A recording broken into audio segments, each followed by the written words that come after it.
Hello everyone and welcome back to Whiskey Wednesday. A little more of a regular theme this week. We've got one review here and then we've actually got an interesting series of 3 coming up in the next couple of weeks, which will be quite hopefully insightful for all of you. It's a brand we've never really put that much attention to on this channel. But here for this week we have Linkwood 12YO.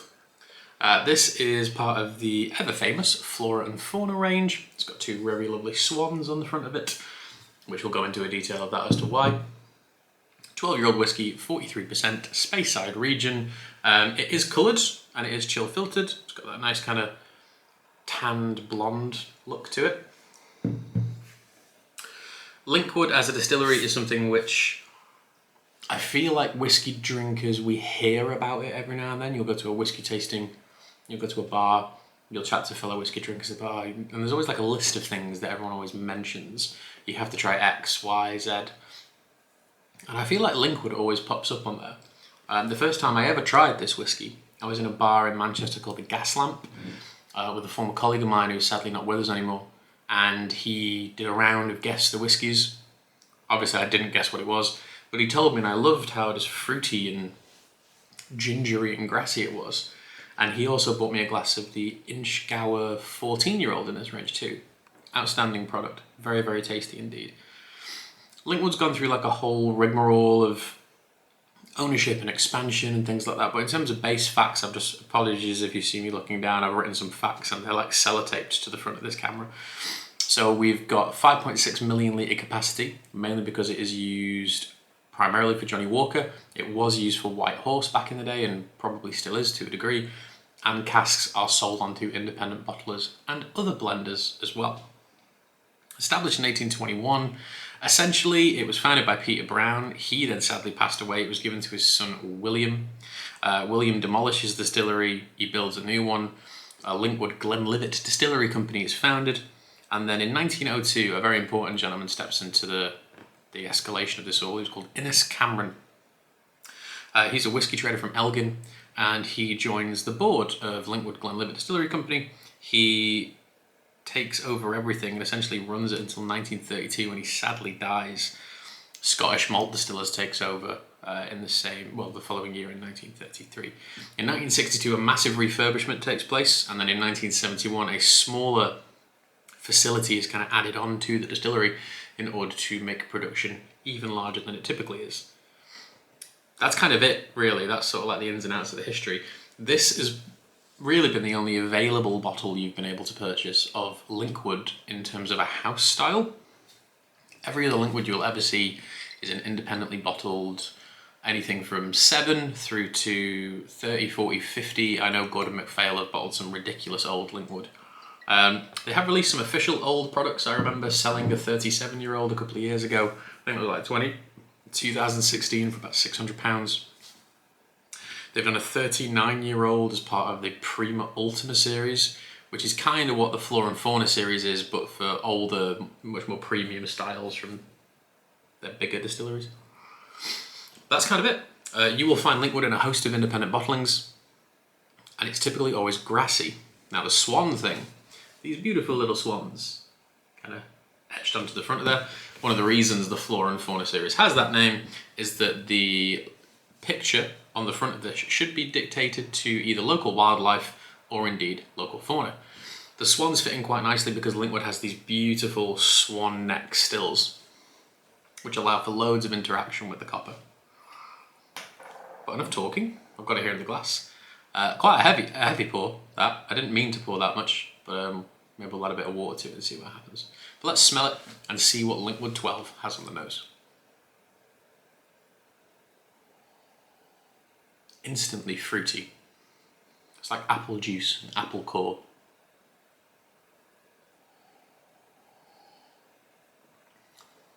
Again, like I said before, it's grassy. It's kind of like freshly cut grass, you know, the morning after it's rained, petrichor, all that sort of stuff. There is some nice exotic stuff happening on it though. There's like a peachy note. Really floral, like you just kind of cut into a peach. Really fresh and like all encompassing. pineapple-y things. I must say, I always get ginger when I smell Linkwood, but I'm not really getting much of that here.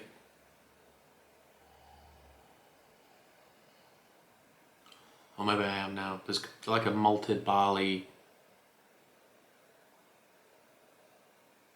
thing. I honestly can't get over the peach note in it. It's like fizzy peach sweets.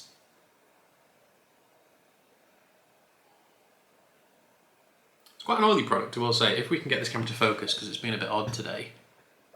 Only a 43% product.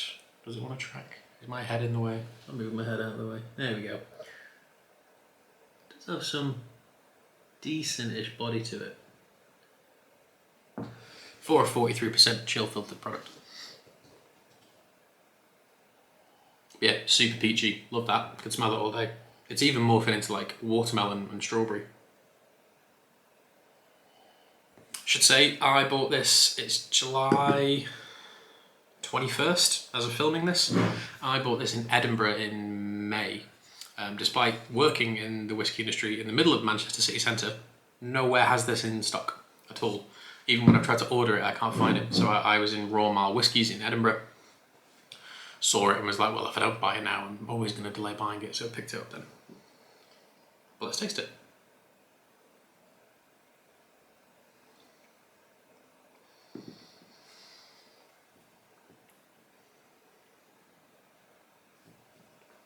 I'm just going to kind of ignore that first sip. It's still quite early on in the day, and that is my first sip of alcohol.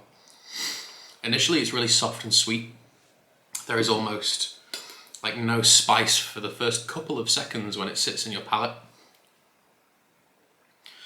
You do get this little gingery, earthy spice thing, which is what I was expecting from it.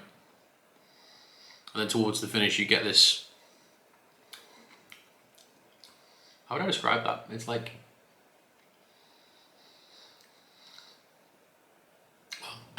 The only thing it reminds me of is marzipan, which I physically can't stand. I hate it. But it does have that like sweet almond caramel thing to it. Let's do a bit more intenseness on the taste.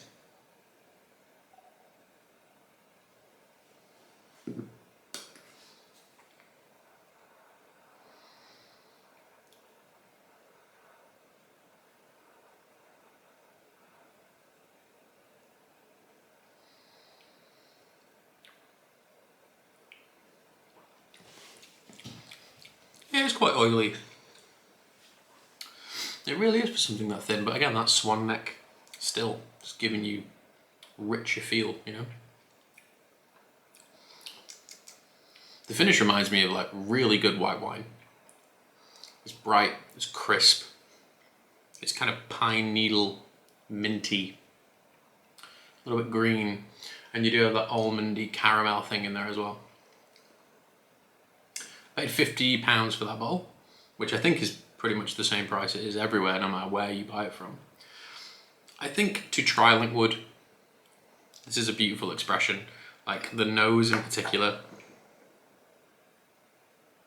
I could smell that all day. I want my house to smell of that peachy, grassy, mango-y pineapple stuff. Just delicious, very approachable. Even in the finish on it, particularly long. You know, I'm still kind of tasting that now as I'm talking to you. And you are still getting, it moves slightly more herbal. The finish reminds me more of something like Linkwood 12, or I've got a bottle of Loch Lomond, another bottle of Loch Lomond 14 over there. It's like my second bottle of the year. It's got that feel to it as well. And I really like Loch Lomond 14. Did I say 12? I meant 14. I really, really like that Loch Lomond 14. That's like contender for a whiskey of the year, that bottle. Minus the nose though, this does feel a little bit more muted. It does feel quieter, which is a shame. And 43% with chill filtration, it's always going to be trying to catch up to that. I'm trying to think of like my favourite independent expression of Linkwood I've ever tried. The only one that jumps to mind is a particularly expensive one. It was a 27-year-old old malt cask expression, which isn't around anymore because it's a single barrel. So I'm not really going to try and compare it to anything else. Overall though, I think score-wise, the smell is exceptional. I adore the smell. If not, it's a little two dimensional because it does just smell of this kind of one thing, but I love that smell. Texturally, it's oily as you could ever want a whiskey to be, I'll be honest. The finish is long, but I think overall it gets an 8. I think that's a very, very nice whiskey. It's still a very well priced whiskey, and it is something which, correct me if I'm wrong, because I've never watched anyone's full loadout on Flora and Fauna. Is this range discontinued?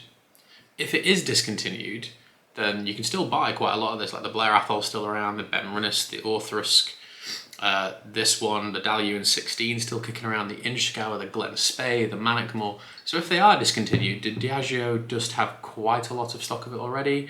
Or are they not selling it as a full set anymore and just things are available in batches? Genuinely don't know. But if someone can confirm for me, is this range continued or discontinued? Because if it is discontinued, I'll have to buy some more Diageo 16 because a new batch just became available. But yeah, overall, I'm going to give it an 8. It's a perfectly lovely whiskey. Its massive downfalls are, if it was slightly boozier, I think this would almost be untouchable, if I'm being brutally honest with you. But outside of that, I think that's a pretty fair score.